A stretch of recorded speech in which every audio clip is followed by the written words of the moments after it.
स्वागत है आप सभी का। देखिए आज की क्लास अपनी लिमिट्स के ऊपर होगी जो काफी महत्वपूर्ण होने वाली है। लिमिट्स, कॉन्टिन्यूटी और डिफरेंशिएबिलिटी, ये तीनों ही टॉपिक एक दूसरे से लिंक्ड है। लिमिट अगर आपको अच्छे से समझ में आ जाएगा, किसी भी फंक्शन की, किसी भी फलन की सीमा ज्ञात करना, लिमिट ज्ञात करना, तो फिर आपको कॉन्टिन्यूटी भी अच्छे से समझ में आएगा और फिर डिफरेंशिएबिलिटी भी हम अच्छे से कर पाएंगे। कॉन्टिन्यूटी पर पहली एक क्लास हो चुकी है, अगर आपने नहीं देखा है तो उसको आप एक बार जरूर देखें। तो ये पैरेलल ही हमारे पास तीनों टॉपिक जो है वो पैरेलल ही चलेंगे, यानी लिमिट्स, कॉन्टिन्यूटी और डिफरेंशिएबिलिटी। कोशिश करेंगे कि तीनों की क्लासें पैरेलल चलें ताकि आपको यहाँ पर तीनों टॉपिक जो है वो अच्छे से कवर हो जाए और समझ में आ जाए। फिर भी अगर कोई डाउट रहता है तो आप मुझे कमेंट सेक्शन में जरूर बताएं ताकि हम उसको इंक्लूड करेंगे नेक्स्ट क्लासेस में। चलिए आज शुरू करते हैं। देखिए यहाँ काफी महत्वपूर्ण क्लास आज होने वाली है आपकी। लिमिट्स को लेकर के जो भी आपके डाउट्स हैं वो सारे आज क्लियर हो जाएंगे। जो भी आपके यहाँ पर क्वेश्चंस आते हैं प्रीवियस ईयर्स में, जिस भी टाइप के क्वेश्चंस आते हैं वो सारे हम कोशिश करेंगे कवर करने की। इस क्लास में जितना हो पाएगा हम कवर करेंगे, फिर नेक्स्ट आने वाली जो क्लासेस होंगी उनमें यहाँ पर हम कवर कर लेंगे। देखिए लिमिट्स में लिमिट्स क्या है उसको समझते हैं। सबसे पहले जैसे मान लीजिए आपके पास में कोई फंक्शन है y = f(x). इस फंक्शन पर मैं कोई एक लिमिट अप्लाई कर देता हूं, इसको हम ऐसे लिखेंगे LIM शॉर्ट में, और x टेंड्स टू a। इसका मतलब क्या होगा, देखो ये जो है आपके पास में x टेंड्स टू a, इसका मतलब ये है, इसका मीनिंग ये है कि x की जो वैल्यू है वो a की तरफ अग्रसर हो रही है। यानी x की वैल्यू जो है वो टेंड्स टू a है, यानी धीरे धीरे a की तरफ जा रही है, और एक टाइम ऐसा आएगा कि इसकी वैल्यू a हो जाएगी। पर एट द टाइम यहां पर a नहीं है, अभी ए नहीं है, बट इन नियर फ्यूचर बहुत कम टाइम में ये ए हो जाएगी, ए की तरफ अग्रसर हो रही है। जैसे अगर मैं इसको ऐसे लिखूं x टेंड्स टू 0, इसका मतलब ए की जो x की जो वैल्यू है वो 0 की तरफ जा रही है और एक टाइम ऐसा आएगा कि 0 हो जाएगी। ओके, तो इसको हम ऐसे लिखेंगे fx। ओके, यहां पर लिमिट LIM लिखेंगे शॉर्ट में, और x टेंड्स टू a, ये आपके पास में इस फंक्शन को बॉन्ड कर दिया, एक लिमिटेड कर दिया। यहां पर लिमिट लगाने का मतलब है कि अब x की वैल्यू जो है वो a हो सकती है नियर फ्यूचर में। तो जैसे ही हम यहाँ पर इसकी वैल्यू इसके अंदर रखेंगे तो ये आ जाएगा मेरे पास में fa। इसको हम कहेंगे सीमा का मान, यानी इसको हम कहेंगे वैल्यू ऑफ लिमिट, यानी सीमा का मान इसको कह सकते हैं, या फलन की सीमा, एक ही बात है। इसको ऐसे भी कह सकते हैं फलन की सीमा, इसको ऐसे भी कह सकते हैं फलन की सीमा। दोनों एक ही मतलब है, दोनों का मीनिंग जो है वो एक ही है। आई होप यहां तक समझ में आया होगा। अब देखो होता क्या है कि जब आपने यहां पर लिमिट की वैल्यू फंक्शन के अंदर रखी, तो जब तक फंक्शन के अंदर लिमिट का मान रखने पर, यानी लिमिट की सीमा का मान रखने पर इनडिटर्मिनेंट फॉर्म नहीं आए, यानी अनिर्धारीय रूप नहीं आता है, 7 तरह के अनिर्धारीय रूप हम पढ़ने वाले हैं, तब तक कोई प्रॉब्लम नहीं है। तब तक उस सीमा का मान हमें प्राप्त होता रहेगा, यानी फलन की सीमा का मान हमें मिलता रहेगा। पर जब भी इनडिटर्मिनेंट फॉर्म आती है या इनडिटर्मिनेंट फॉर्म आएगी सीमा का मान रखने पर, लिमिट की वैल्यू रखने पर, तब हमें वहां रुक जाना है और उस क्वेश्चन को हमें देखना है कि इसको हम कैसे पहले सॉल्व कर सकते हैं ताकि हम इनडिटर्मिनेंट फॉर्म को रिमूव कर सके, हटा सके। देखिए अभी मैंने एक सिंपल क्वेश्चन लिया है, फिर इनडिटर्मिनेंट फॉर्म को भी देखेंगे।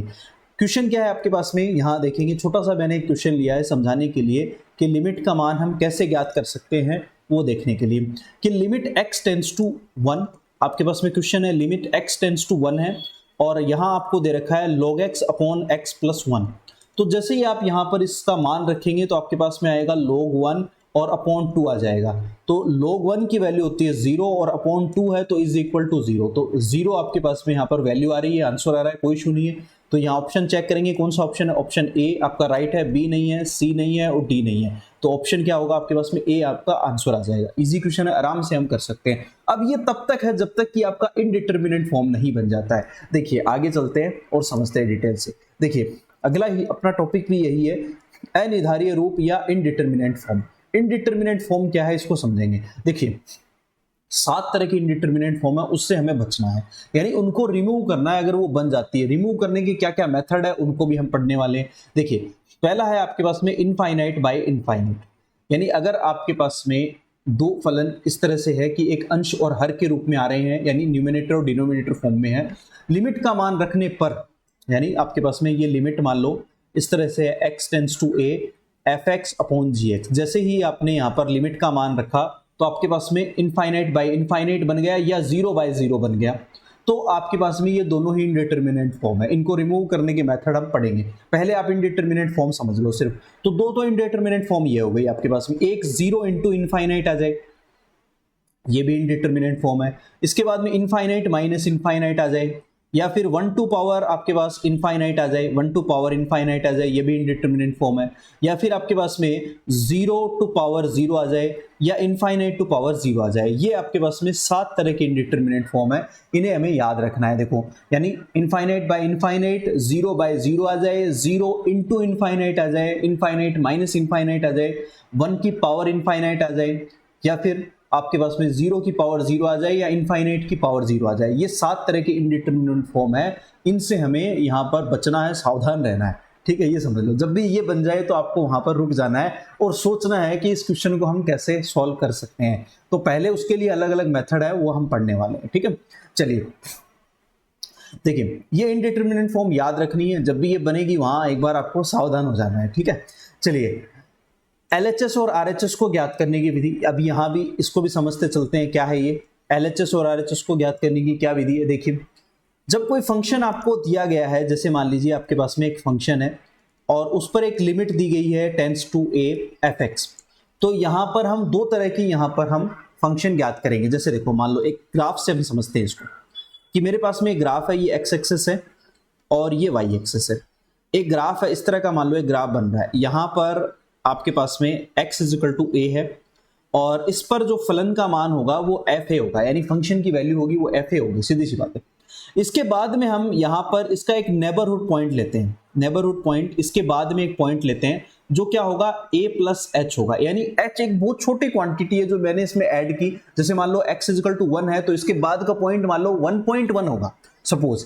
ठीक है, तो ये इसके बाद का पॉइंट हो गया, इसको हम कहेंगे यहाँ पर, इस जो पॉइंट होगा इसको हम कहेंगे RHS, यानी राइट हैंड लिमिट। इस पॉइंट पर जो लिमिट निकलेगी वो होगी राइट हैंड लिमिट। इसके जस्ट बाद में अगर हम यहाँ पर एक पॉइंट लेते हैं तो इसके जस्ट पहले पॉइंट लूंगा तो वो आ जाएगा a माइनस एच। ठीक है, और इस बिंदु पर जब हमको इस पॉइंट पर लिमिट निकालेंगे उसको हम कहेंगे लेफ्ट हैंड लिमिट। ओके, तो दो चीजें यहां पर निकल के आई है आपके पास में, एक आया है right hand limit. Right hand limit क्या है इसको समझेंगे, इसको हम ऐसे लिखेंगे, limit x tends to a plus लिख लेंगे fx, या तो हम इसको ऐसे लिखेंगे या फिर इसको ऐसे लिखेंगे, limit h tends to 0 f a plus h।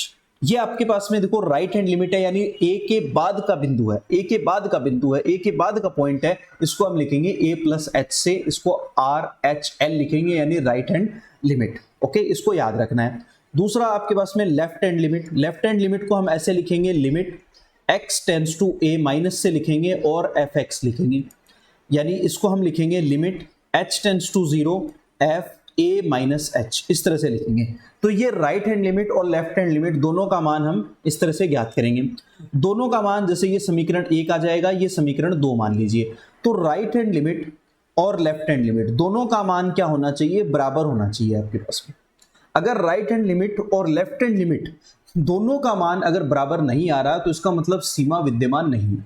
ठीक है, अगर दोनों का मान बराबर है तो इसका मतलब सीमा विद्यमान है, सीमा विद्यमान, सीमा का मान जो होगा वो विद्यमान होगा। ठीक है, अगर राइट हैंड लिमिट और लेफ्ट हैंड लिमिट का मान बराबर नहीं है तो इसका मतलब ये होगा कि जो सीमा का मान है वो विद्यमान नहीं है, यानी डज नॉट एग्जिस्ट। इसको क्या लिखेंगे, डज नॉट या डजंट एग्जिस्ट, इसको हम ऐसे लिखेंगे। आई थिंक समझ में आया होगा, इशू है, कोई इशू नहीं होगा यहाँ तक। देखो, दो नेबरहुड पॉइंट लिए हमने, जैसे a यहाँ पर एक पॉइंट जो अपने पास था, a ये पॉइंट था, इसके दो नेबरहुड पॉइंट ले लिए, एक इसके बाद का ले लिया हमने और एक जस्ट इसके पहले का ले लिया। h यहाँ पर बहुत छोटी छोटी पॉजिटिव क्वांटिटी है, पॉजिटिव है यहाँ पर, h जो मैंने लिया है वो बहुत ही पॉजिटिव क्वांटिटी है, बट बहुत छोटी है, बहुत छोटी क्वांटिटी है। ठीक है, बहुत छोटी सी यहाँ पर मैंने लिया है, ठीक है, बट पॉजिटिव क्वांटिटी है, ये समझ लो आप। ठीक है, जैसे यहाँ पर अगर x इक्वल टू 1 होता तो आप यहाँ पर ऐसे ले सकते थे कि भाई 1.1 ले लिया मैंने, जस्ट इसके बाद का पॉइंट, या इसके जस्ट पहले का पॉइंट 0.9 ले लिया, इस तरह से समझ लो। एक बार समझने के लिए बता रहा हूँ सिर्फ मैं आपको। तो ये दोनों पॉइंट जो नेबरहुड पॉइंट हमने लिए हैं, ये दोनों पर हम सीमा का मान ज्ञात करेंगे, यानी राइट हैंड लिमिट निकालेंगे और लेफ्ट हैंड लिमिट निकालेंगे। अगर दोनों लिमिट, राइट हैंड लिमिट और लेफ्ट हैंड लिमिट दोनों इक्वल आ जाती है, तब इस केस में जो लिमिट होगी वो एग्जिस्ट करेगी, यानी सीमा का मान विद्यमान होगा। देखो, जब आपके पास में ऑप्शन में ये दिया हुआ हो ना कि सीमा का मान विद्यमान नहीं है, एक ऑप्शन ऐसा बना हुआ हो, दिया हुआ हो 4 में से एक ऑप्शन, तो उस समय हमें दोनों सीमा का मान निकालना मजबूरी हो जाएगा, दोनों हमें निकालना पड़ेगा। ठीक है, देखिए आगे चलते हैं और इसको डिटेल से पढ़ते हैं। जैसे अगला टॉपिक यही रखा है मैंने कि सीमा का विद्यमान होना यानी एग्जिस्टेंस ऑफ लिमिट। जैसे अभी मैंने बताया आपको कि आपको क्या करना है, राइट हैंड लिमिट हमें निकालना है। राइट हैंड लिमिट क्या है, limit x tends to a plus है, एफ एक्स इसको लिख सकते हैं, या फिर इसको ऐसे लिख सकते हैं limit h tends to 0 f a plus h, ऐसे आप इसको लिखोगे। ठीक है, और ये आपके पास में राइट हैंड लिमिट होगी। लेफ्ट हैंड लिमिट हम निकालेंगे तो अभी जैसे मैंने बताया आपको, बिल्कुल लिमिट, इसको लिखने का तरीका याद रख लो, इस तरह से लिखना है, limit x tends to a minus f x is equal to, या फिर limit h tends to 0 f a minus h, equation number 2। तो यहां पर right hand limit is equal to होनी चाहिए लेफ्ट हैंड लिमिट, यानी दोनों का मान बराबर होना चाहिए। तब क्या होगा, सीमा यहां पर विद्यमान होगी, सीमा जो है वो विद्यमान होगी, यानी लिमिट क्या करेगी, एग्जिस्ट करेगी, लिमिट एग्जिस्ट। और अगर राइट हैंड लिमिट बराबर नहीं है लेफ्ट हैंड लिमिट के, तब क्या होगा, डज नॉट एग्जिस्ट। तब यहां पर आप लिखोगे डज नॉट एग्जिस्ट, सीमा का मान विद्यमान नहीं होगा। ये बात याद रखनी है, इसको अच्छे से समझ लें।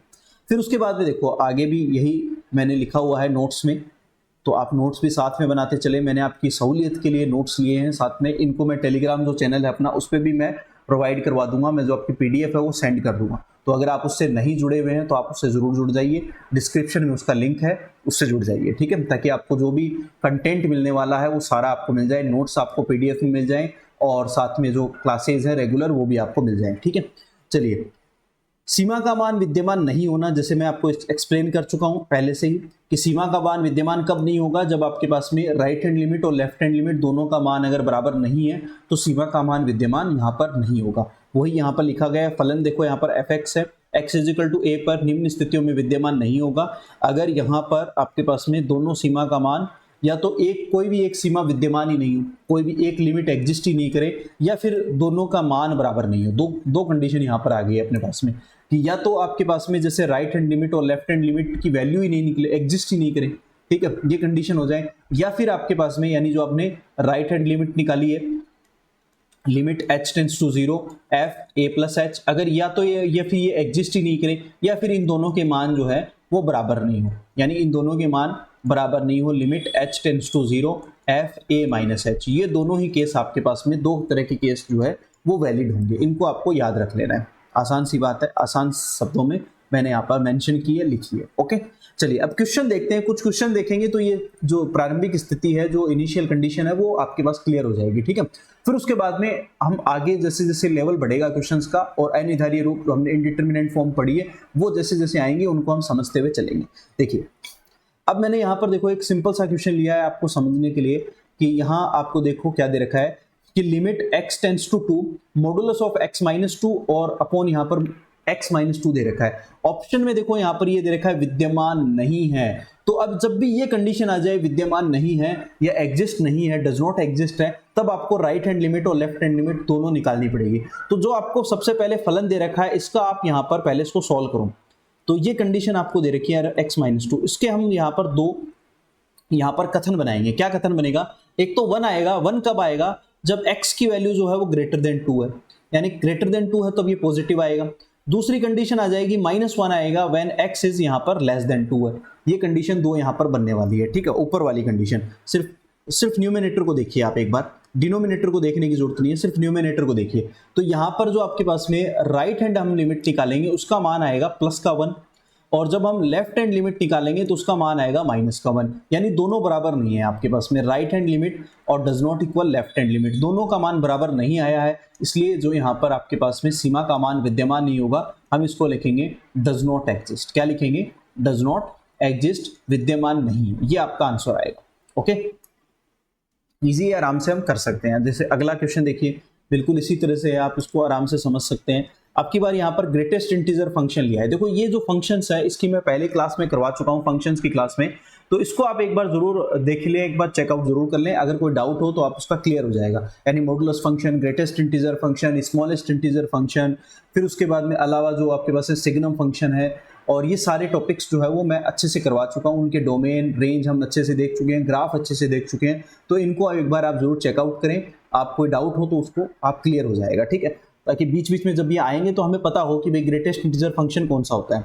तो यहाँ पर देखो आपके पास में है limit x tends to 3 plus दे रखा है। 3 प्लस का मतलब क्या होगा आपके पास में, a प्लस अभी हमने पढ़ा है, वो सिर्फ राइट हैंड लिमिट की बात हो रही है।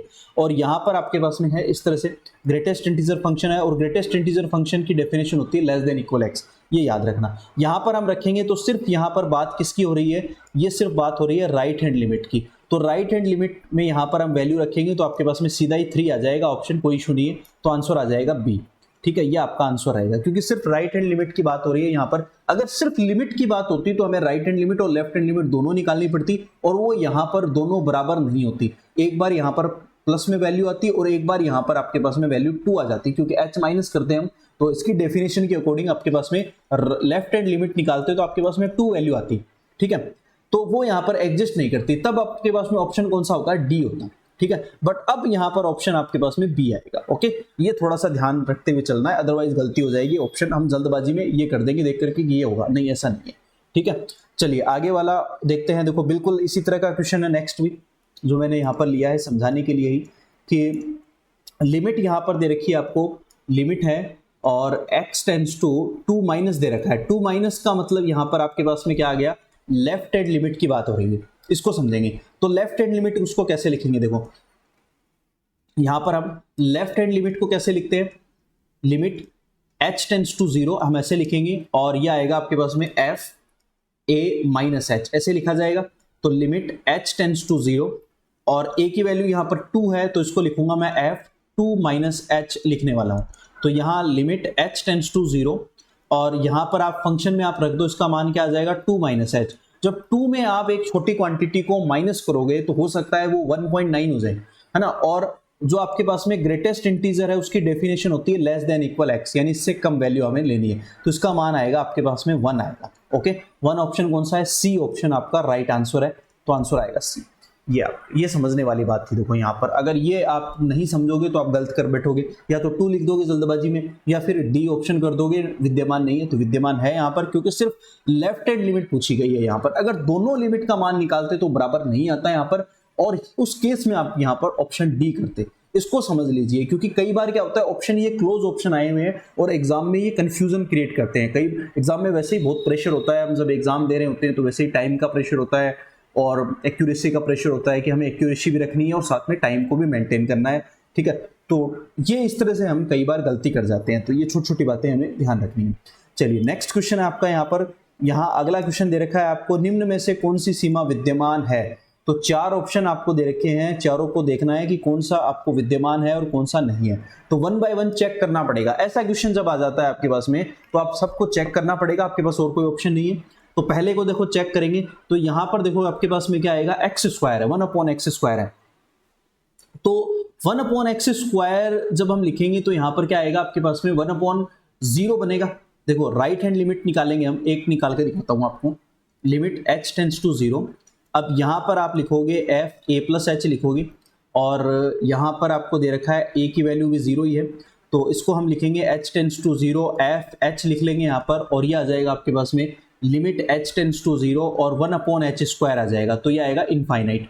और जब मैं यहाँ पर लेफ्ट हैंड लिमिट निकालूंगा तो ये आएगा limit h tends to 0 f a minus h लिखोगे यहाँ पर, तो ये आएगा आपके पास में लिमिट h टेंस टू 0 और यहाँ पर आपके पास में आ जाएगा माइनस h आ जाएगा। तो इस केस में भी लिमिट h टेंस टू 0 और स्क्वायर है तो ये h² ही रहेगा, तो दोनों ये पॉजिटिव आ जाएंगे, यानी यहाँ पर राइट हैंड लिमिट और लेफ्ट हैंड लिमिट दोनों इक्वल आ जाएगी। देखो इनफाइनाइट आ सकता है, कोई दिक्कत नहीं है, माइनस इनफाइनाइट आ सकता है, 0 आ सकता है, अनिर्धारीय रूप यानी इनडिटरमिनेट फॉर्म, जो 7 इनडिटरमिनेट फॉर्म पढ़ी है हमने वो नहीं आनी चाहिए। उसके अलावा जो भी आएगा चलेगा, कोई इशू नहीं है। तो ऑप्शन आपका ए जो है वो राइट ऑप्शन है। इसमें जब आप करोगे तो एक बार इनफाइनाइट आएगा, एक बार माइनस इनफाइनाइट आएगा, तो यहाँ पर ऑप्शन ये सही नहीं होगा।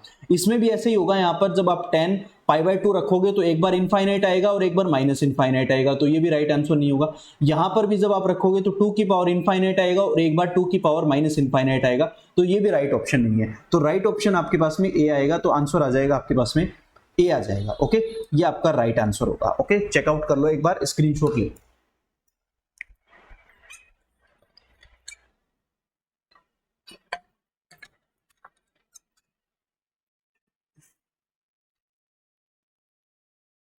देखिए आई थिंक समझ में आ गया होगा। देखो हमारी कोशिश ये है कि हम आपको इजी से इजी मेथड में करवाने की कोशिश करें ताकि हर एक स्टूडेंट को समझ में आए।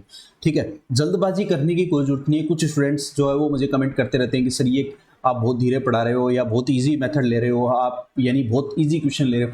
भैया हम डिफिकल्ट क्वेश्चन भी लेंगे धीरे धीरे, चिंता की कोई बात नहीं है। हम जो प्रैक्टिस क्लास होगी, एक बार जो आपकी ये थ्योरी क्लास है ये कंप्लीट हो जाए, आपके नोट्स अच्छे से तैयार हो जाए, आपका कंसेप्ट क्लियर हो जाए, फिर उसके बाद में हम कोशिश ये करेंगे कि आपकी जो है प्रैक्टिस क्लास लेंगे। प्रैक्टिस क्लास में हम धीरे धीरे लेवल्स बढ़ाएंगे और जो प्रीवियस ये क्वेश्चंस भी इजी नहीं है, इतना लगता नहीं है आपको। ये क्वेश्चन जब आप कॉम्पिटिटिव एग्जाम में करते हो तो आप गलत कराते हो, क्योंकि उस टाइम आपको एक तो प्रेशर होता है, एग्जाम का बहुत टेंशन होता है, प्रेशर होता है, तो यही क्वेश्चन गलत हो जाते हैं। और ये सारे क्वेश्चन जो मैंने लिए हैं ये कहीं ना कहीं आपके एग्जाम में आए हुए हैं। आप पिछले 10 सालों के पेपर उठा के देखो, मैं आपको गारंटी दे रहा हूँ ये क्वेश्चन आपको जरूर मिल जाएंगे उस पेपर्स में।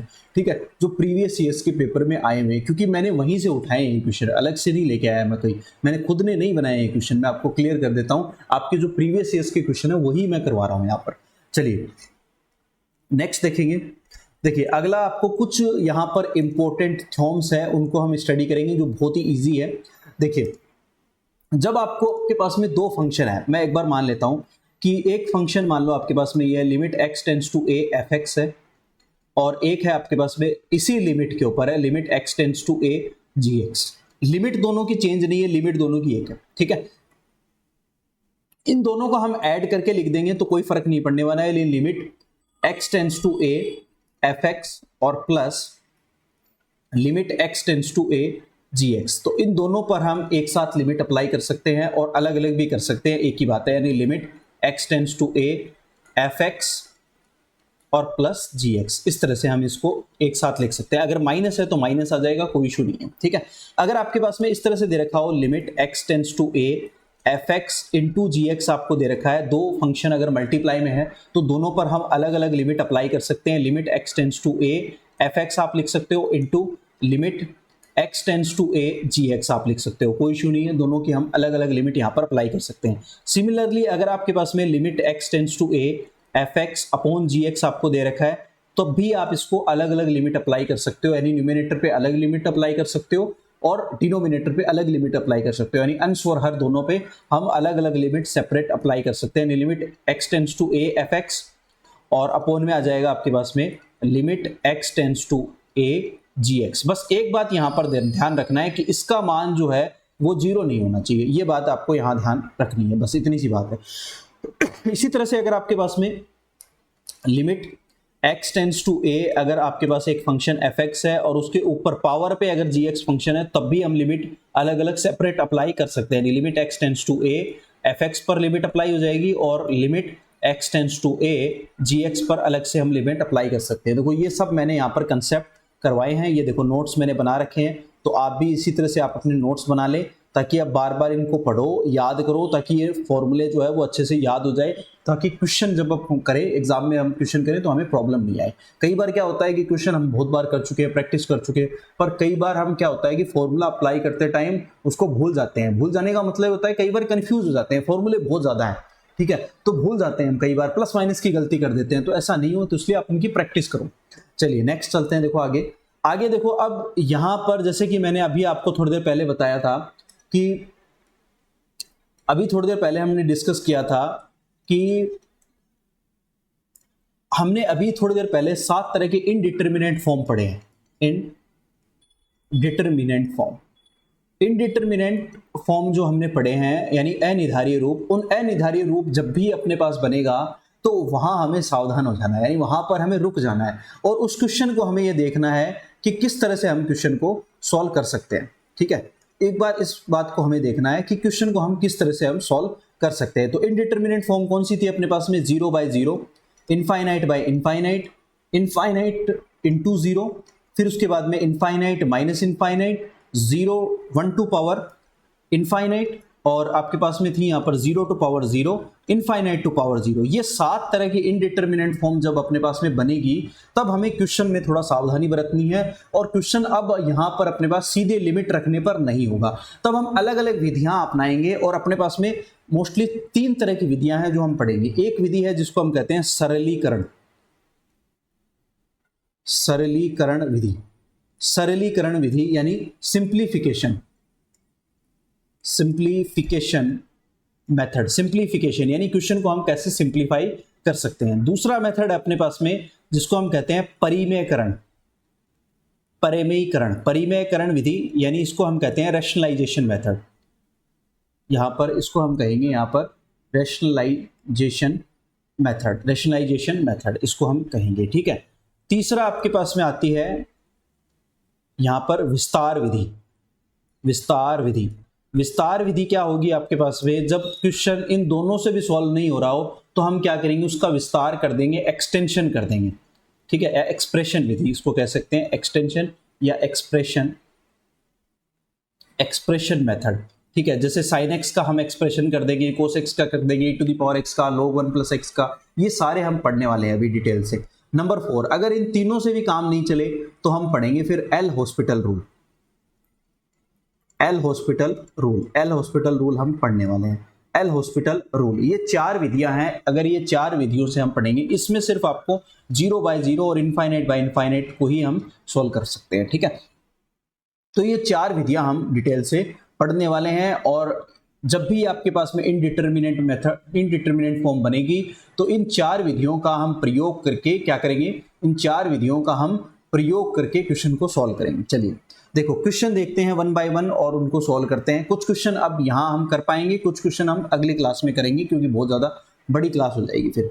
चलिए देखो आपके पास में यहाँ पर है एक क्वेश्चन दे रखा है आपको, अंडर रूट, आप यहाँ देख पा रहे हो अंडर रूट 3x माइनस ए है, माइनस का रूट 3 माइनस एक्स। इसमें ए लिमिट आप रखोगे तो आंसर क्या आएगा, देखो जैसे आप इसमें लिमिट रखोगे तो ये 3a माइनस ए बनेगा तो 2a हो जाएगा, और यहाँ पर भी 2a हो जाएगा, और 0 बाय 0 फॉर्म बन रहा है यानी अनिर्धारीय रूप बन रहा है आपके पास में। तो अब इसको क्या करेंगे हम, यहाँ पर लिमिट, इसको हम पहले इसको क्या कर सकते हैं, सरलीकरण कर सकते हैं, सरल हो रहेगा। इसको हम रैशनलाइज कर सकते हैं, तो रैशनलाइज कैसे करेंगे, 3x माइनस ए माइनस का x प्लस ए, इसको एक्सपेंशन भी कर सकते हैं, वो भी मैं आपको बताऊंगा। और इसको आप मल्टीप्लाई कर दो, इसके कॉन्जुगेट से मल्टीप्लाई कर दो। कॉन्जुगेट से मल्टीप्लाई कैसे करोगे, नीचे लिख देता हूं मैं, रूट 3x माइनस ए प्लस x प्लस ए से मल्टीप्लाई कर दो, और इसी को आप क्या करोगे 3x माइनस ए प्लस रूट x प्लस ए से आप यहां पर डिवाइड कर दो, रैशनलाइज कर दिया कॉन्जुगेट से, यानी इसके विपरीत साइन से आप क्या करो, मल्टीप्लाई और डिवाइड कर दो। तो अब यहां पर देखो ये ऊपर वाली टर्म, ये वाली टर्म, ये एक फॉर्मूला बन गया जो हम पढ़ते आए हैं, a minus B into A plus B. क्या होता है आपके पास में, a square minus B square, वो हम यहां पर अप्लाई करेंगे। तो ये आ जाएगा आपके पास में limit x tends to a आ जाएगा, ऊपर आपके पास में आ जाएगा 3x माइनस ए आ जाएगा, रूट हट जाएगा जैसे ही स्क्वायर करेंगे, और माइनस का x माइनस ए आ जाएगा, और अपॉन में आ जाएगा आपके पास में यहाँ पर x माइनस ए, और इनटू में आपके पास में आ जाएगी रूट 3x माइनस ए आ जाएगा, और प्लस का आ जाएगा x प्लस ए, ये टर्म आ जाएगी। ऊपर देखो क्या कैंसिल आउट हो जाएगा, इससे आप सॉल्व करोगे तो क्या बचेगा, limit x tends to a आ जाएगा, ऊपर 3x में से एक x चला जाएगा तो 2x बचेगा, और ये आपके पास में क्या हो जाएगा, कैंसिल आउट हो जाएगा, ओनली 2x आपके पास में यहाँ पर 2x बन जाएगा, और ये आपके पास में यहाँ पर ये जो टर्म है यहाँ पर प्लस है, सॉरी यहाँ प्लस है, तो ये आपके पास में माइनस का 2a बच जाएगा, 2a और 2a ऐड हो जाएंगे, ठीक है। और इसमें से आपके पास में x माइनस ए आ जाएगा, और ये वाली जो टर्म है वो ऐसी कैसी है, 3x माइनस ए प्लस का x प्लस ए। तो अब देखो क्या करोगे, 2 इसमें से कॉमन ले लो, मैं इसको थोड़ा शॉर्ट में कर देता हूँ, जगह की भी कमी है, 2 इसमें से कॉमन ले लो, तो ये 2 कॉमन आ जाएगा, तो ये कैंसिल आउट हो जाएगी टर्म, ठीक है। और अब वैल्यू रख दो आप बस सिंपली, तो 2 ऊपर है और यहाँ पर आप रखोगे तो ये आ जाएगा आपके पास में 2a माइनस ए हो जाएगा, तो रूट 2a बचेगा, और ये भी क्या हो जाएगा, रूट 2a हो जाएगा, तो ये आ जाएगा आपके पास में रूट 4a आ जाएगा, रूट 4a यानी 2 अपॉन और 2 बाहर आ जाएगा, दोनों को ऐड होकर के, और ये आ जाएगा रूट 2a और आ जाएगा, तो ये भी कैंसिल आउट हो जाएगी टर्म, तो आपके पास में बी ऑप्शन आ जाएगा 1/√2a। इस तरह से हम कर सकते हैं। तो हमने कौन सा यूज किया मेथड, रेशनलाइजेशन मेथड यूज करके हम इसको इजीली सॉल्व कर पाए। अगला क्वेश्चन भी देखो ऐसी तरह से है जिसको आप रेशनलाइज करके सॉल्व आराम से कर सकते हो। देखो इसको करते हैं, लिमिट, इसमें देखो क्या हो रहा है, वो इनफाइनाइट बाय इनफाइनाइट बन रहा है आपके पास में, यानी इनडिटरमिनेट, डायरेक्ट रखने पर इनडिटरमिनेट फॉर्म बन रही है। तो इसको भी रेशनलाइज कर लेते हैं। यहाँ पर क्या आ रहा है, √n है और अपॉन में है √n प्लस √n+1 है।